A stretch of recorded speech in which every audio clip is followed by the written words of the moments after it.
Welcome to the Book Fair podcast. I'm Anthony, and this show is all about the freedom to read and children's literature.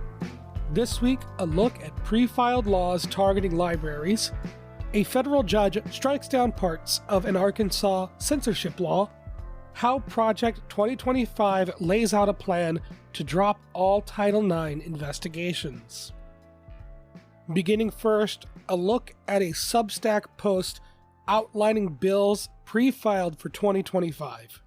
This comes from Kelly Johnson, posted on December 14th of 2024.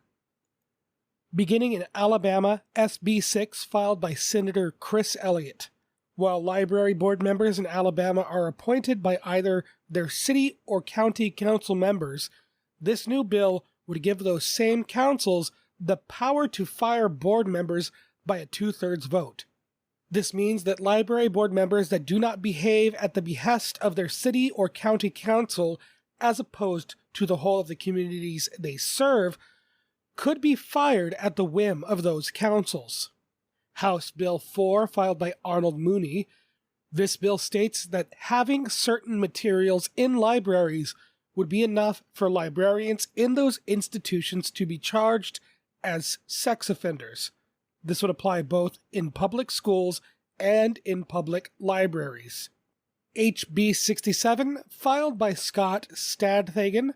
This bill, in essence, outlaws queer people being visibly queer from public spaces. In addition to legislating who can use what bathroom, HB 67 would ban drag performances from all K-12 schools and public libraries in the presence of minors without explicit parental consent. From the bill, quote, "Be it enacted by the Legislature of Alabama, Section 1, for the purposes of this act, the following terms have the following meanings. 1. Drag performance. A performance in which a performer exhibits a sex identity that is different from the sex assigned to the performer at birth using clothing, makeup, or other physical markers. 2. Sex.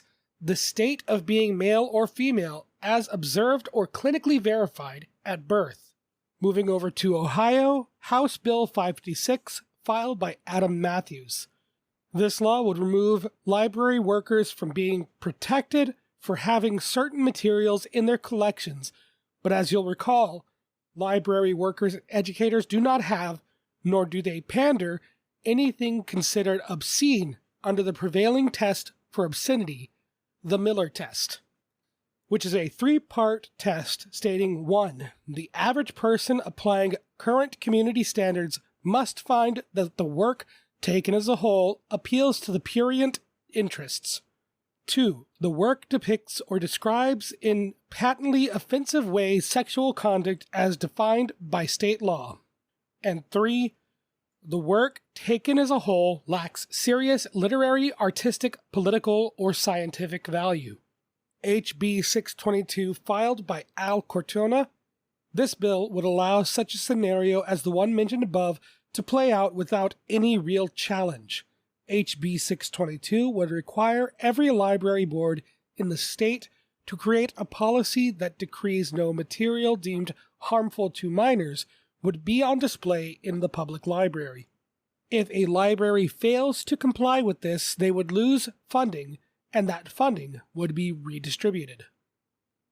For the sake of brevity, I will not be going through every single bill on this website. I will link to the Substack post on Blue Sky at BookFairPod.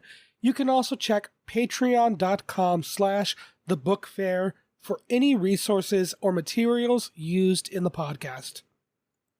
Moving on from bookriot.com, federal judge strikes down parts of Arkansas's library laws in win for First Amendment. In 2023, Arkansas passed Act 372, a law that helps facilitate book banning and directly punishes library workers in the process. Among the provisions of the law were that librarians could be held accountable as criminals, a tactic being used in states across the country to punish library workers for distributing materials some may consider obscene or harmful to minors. Library workers in violation could face up to a year in prison by allowing access to banned books in their state. By June 2023, 18 plaintiffs filed a lawsuit against the new legislation. Plaintiffs included libraries, bookstores, advocacy groups such as Democracy Forward, and individual library users. A month later, U.S. District Judge Timothy Brooks temporarily enjoined parts of the law, meaning that it could not go into effect as planned.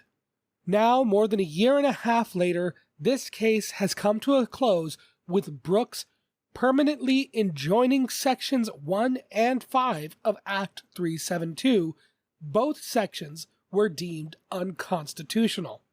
Section 1 of Act 372 classified, quote, furnishing a harmful item to a minor a Class A misdemeanor. The section included no outline for determining what classified as furnishing material. This, of course, is typical of such recent legislative proposals, as it leaves the definition in the hands of whoever has the power in the moment. It could mean handing a child a book in the library as much as it means the book was available on the shelves. Page 37 of the ruling, Judge Brooks wrote, quote, while the state helpfully offers the dictionary definitions of these terms, those definitions provide no additional insight into the actions required of plaintiffs to confirm their conduct to the law. If a book with some sexual content were placed on a shelf or otherwise displayed in the teen or adult section of the library or bookstore, the librarian or bookseller could reasonably be accused of furnishing a harmful item to a minor if a younger minor could access it. The vague and undefined terms in Section 1 thus subject the librarian and bookstore plaintiffs to a credible fear of prosecution, as they are uncertain what lengths they must go to in order to comply with the law. Section 5 involved the process by which materials challenged for their appropriateness were reviewed. In its initial iteration, this section would have pulled the materials outright. It was amended to note that materials deemed inappropriate for minors would be relocated to an area that minors would have no access to. This is similar to Idaho's House Bill 710 that went into effect this year. As a side note, this is the law that led to a public library in Idaho becoming adults only during the summer, which I covered earlier last year. Section 5 put no restrictions in place for who may challenge library material on the basis of appropriateness, so anyone in the state or even outside the state could challenge at any library, regardless of whether or not it was the library to which they paid tax money. The head librarian of each library would be required to create a committee of library staff who represented a diversity of viewpoints, which would be charged with reviewing material. The committee would be required to read and review the material in full, even if the materials had been previously challenged. If the individual who challenged the material was unhappy with the results, then elected officials in the city or county would make the final choice on where the materials live within the library. Those elected officials, unlike the library committee, would not be required to review materials in full. This removed all expertise from the trained professionals and put it directly into the hands of those whose future as elected officials could hinge on their decision. Unlike the library committee reviewing the material, elected officials would not be provided any guidelines for how to proceed with the review. In Judge Brooks' decision, he wrote, quote, the injury that Section 5's challenge procedure will visit upon patrons of Arkansas's public libraries is real and immediate. Section 5 removes final censorship decisions from public libraries and the professionals who run them and places them into the hands of local governing bodies whose members lack training and experience in these matters and are not bound by similar selection constraints. It's always worth noting that library sciences is a college degree that many librarians hold a master's in. These are trained professionals who have constraints and regulations that they follow, as well as serving the public's interests, whereas elected officials do not have the same background as trained librarians. Coming up, an original editorial piece looking at Project 2025's proposal for the Department of Education. First, if you like the podcast, please leave a rating or review wherever you're listening. It helps the podcast grow. Alternatively, you can simply share the podcast with a friend, a relative, an educator, or a young reader in your life. Now, on with Project 2025. Ahead of the 2024 election, the Heritage Foundation, a far-right think tank, released a 900-page document titled 2025 Mandate for Leadership, The Conservative Promise. This document outlines how a conservative presidential administration would restructure the federal government. The proposal, often referred to simply as Project 2025, has been widely criticized as an extreme Christian nationalist agenda. After it gained national attention, Donald Trump and his team denied any knowledge of or support of Project 2025. However, a previous version, Mandate for Leadership, The Blueprint for Reform, was published in 2016. And the Heritage Foundation claims that Donald Trump embraced about 2/3 of its proposals during his first term. Fast forward to Project 2025. It's over 900 pages long, making it impossible to cover in detail in a single segment. Today I'll be focusing on one chapter from the document, page 319, Chapter 11, Department of Education, authored by Lindsay M. Burke. The next 40 pages lay out an argument for reforming the Department of Education, citing stagnant reading levels, declining math scores, and literacy rates since the 1970s. The Heritage Foundation argues that the core issue is an overbearing federal education department and proposes cuts and eventual elimination of the department.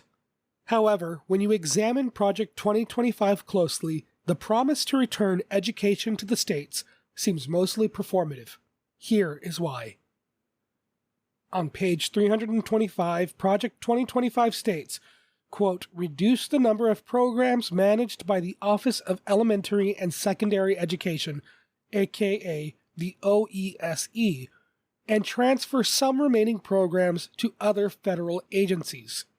The OESE currently oversees several programs, including the Office of Indian Education, Discretionary Grants and Support Services, the Office of Safe and Supportive Schools, the Office of Migrant Education, Effective Educator Development Programs, and School Support and Accountability. In essence, Project 2025 proposes to close most departments that handle funding, turning them into block grants managed by the Treasury Department, which would be funds distributed to states without oversight or strings attached. The programs that remain would be handed off to other federal agencies, particularly the Department of Health and Human Services and the Department of Defense or the Department of Labor. Some programs, like the Office of Safe and Supportive Schools, which focuses on school safety, would be closed entirely. One key program slated for closure is the Office of Migrant Education, which ensures access to education for children of migrant workers, including those who may not have legal status but still need access to schooling or high school equivalent diplomas. Programs like school safety and migrant education are essential, especially in the current climate. In 2024, there were 330 school shootings. A federal department overseeing security and emergency preparedness is an unfortunate necessity. As for migrant education, while it may seem less urgent, public services, including education, are available to all people in the United States, regardless of citizenship status. Schools are often the first line of support for families in transition, providing vital services beyond just education. When you examine Project 2025's cuts to the Department of Education, It's clear the programs they're eliminating are not inconsequential. The push to close the department seems performative rather than driven by any real desire to improve education. One of the more concerning aspects of Project 2025 is the proposal to transfer the responsibility for Title I funding to the states over a 10-year period. Under this plan, states running a funding deficit would be required to cover the additional funding for underperforming schools. But states may not continue to provide that funding, leading to further disparities in education quality. The proposal also calls for rolling back federal regulations. For instance, it targets protections created under the Biden administration, such as non-discrimination on the basis of sex in education programs and assistance for children with disabilities. One section of Project 2025 that stands out as particularly alarming is the promise to eliminate protections for non-binary individuals and redefine sex and gender based on biological sex at birth. The document calls for restoring Trump-era Title IX regulations, dropping all ongoing investigations relating to discrimination under Title IX, and encouraging states to follow suit and eliminate any policies introduced under Joe Biden.